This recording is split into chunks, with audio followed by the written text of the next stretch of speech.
الصلاة والسلام عليك يا سيدي يا رسول الله وعلى آلك وأصحابك يا حبيب الله. السلام علیکم ورحمۃ اللہ وبرکاتہ. محترم سامعین کرام، ماہ رجب کے مقدس مہینے کے حوالے سے رزق کے لیے اور رزق کی کشادگی کے لیے سورۃ الکوثر کا ایک مجرب اور بہترین شاندار وظیفہ لے کر حاضر ہوا ہوں، کیونکہ یہ مقدس مہینہ اپنی رحمتوں و برکتوں کے ساتھ رواں دواں ہے، اور اللہ کریم کی رحمتیں اور برکتیں ہر پل امت مسلمہ پر برس رہی ہیں. تو اس لیے آپ جتنا اس ماہ مقدس میں اللہ سے مانگیں گے، اللہ کریم اتنا ہی زیادہ آپ کو نواز دے گا.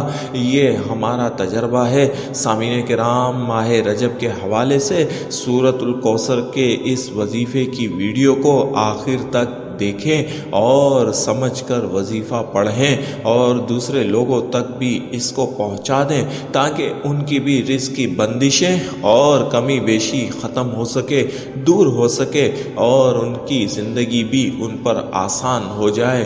آمین یا رب العالمین. سامعین کرام، ماہ مقدس کے مقدس ایام میں سورۃ الکوثر کا وظیفہ جو کہ رزق کے لیے پڑھا جاتا ہے، بے انتہا مجرب اور بے انتہا فائدہ مند ہوتا ہے.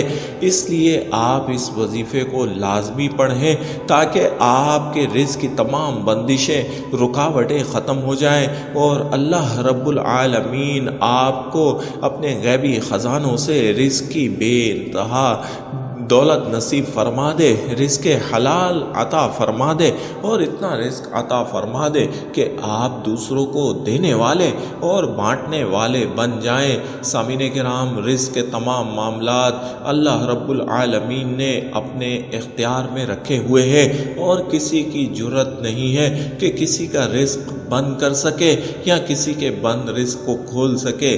اللہ رب العالمین ہمارا خالق اور مالک ہے. وہ جب جس کو جتنا چاہتا ہے رزق کی دولت عطا فرما دیتا ہے، لیکن بزرگان دین کے مطابق اللہ کریم سے مانگنے والے کو اللہ بے حساب عطا فرماتا ہے، کیونکہ اللہ کو اپنے بندے کا عز و انکسار کے ساتھ مانگنا، ہر وقت مانگتے رہنا بے انتہا پسند ہے.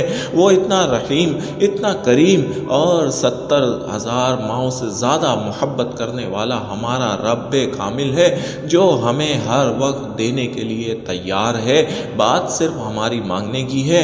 آج اس مہینے کی مقدس راتیں رواں دواں ہیں، اور ماہ رجب اللہ کے پسندیدہ مہینوں میں سے ایک بہترین عمل کے حساب سے ایک مقدس مہینہ ہے. تو آپ جب اس مہینے میں اللہ رب العالمین سے اس کے ذکر و اذکار کے ساتھ کوئی چیز مانگیں گے، اس کی اتاری ہوئی مقدس آیات اور صورتیں پڑھ کر اللہ سے کوئی تقاضا کریں گے، کچھ مانگیں گے، تو ایسا ہو نہیں سکتا کہ وہ آپ کو عطا نہ فرمائے. ایسا نہیں ہوتا کہ آپ مایوس ہو جائیں، ایسا نہیں ہو سکتا کہ اللہ آپ کو نا امید کر دے. نہیں، آپ یقین کے ساتھ اس عمل کو پڑھیں. آپ اس کامل یقین رب کامل پر کامل یقین رکھتے ہوئے آپ اس وظیفے کو پڑھیں، اور پھر اپنی آنکھوں کے سامنے اپنے حالات بدلتے دیکھیں، اپنے معاملات سدھرتے دیکھیں، راستے بنتے دیکھیں، رزق کی بارش ہوتی دیکھیں، رزق چھم چھم برستا دیکھیں. طریقہ کار نوٹ فرما لیں. آپ مغرب کی نماز کے بعد باوضو حالت میں بیٹھ جائیں، اور قبلہ رخ ہو کر بیٹھنے کے بعد آپ 11 بار درود شریف پڑھیں. 11 بار درود شریف پڑھ کر پھر سورۃ الکوثر 29 بار آپ نے پڑھنی ہے.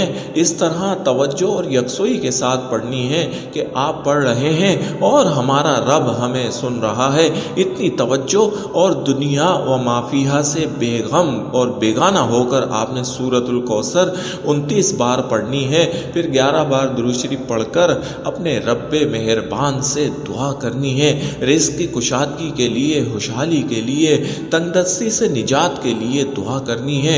سامعین کرام، یہ عمل، یہ وظیفہ 7 دن لگاتار آپ نے ماہ رجب میں ہی پڑھنا ہے، لگاتار پڑھنا ہے، مغرب کی نماز کے بعد ہی پڑھنا ہے، اور پاکی کی حالت میں ہی پڑھنا ہے۔ 7 دن متواتر جب آپ رب کا دروازہ بجائیں گے، اس کے رزق کا دروازہ کھٹکھٹائیں گے، خوشحالی کا دروازہ آپ پر کھل جائے گا، بدحالی دور ہو جائے گی، آپ کا گھر اللہ کی رحمت و عنایت و فضل و کرم اور رزق حلال سے بھر جائے گا۔ سورۃ الکوثر رزق کے لیے بے انتہا اکثیر مانی جاتی ہے، اور تمام بزرگان دین اور اکابرین کا فیصلہ یہی ہے کہ رزق کے لیے سورۃ الکوثر بے انتہا مجرب اور شاندار سورت مبارکہ ہے۔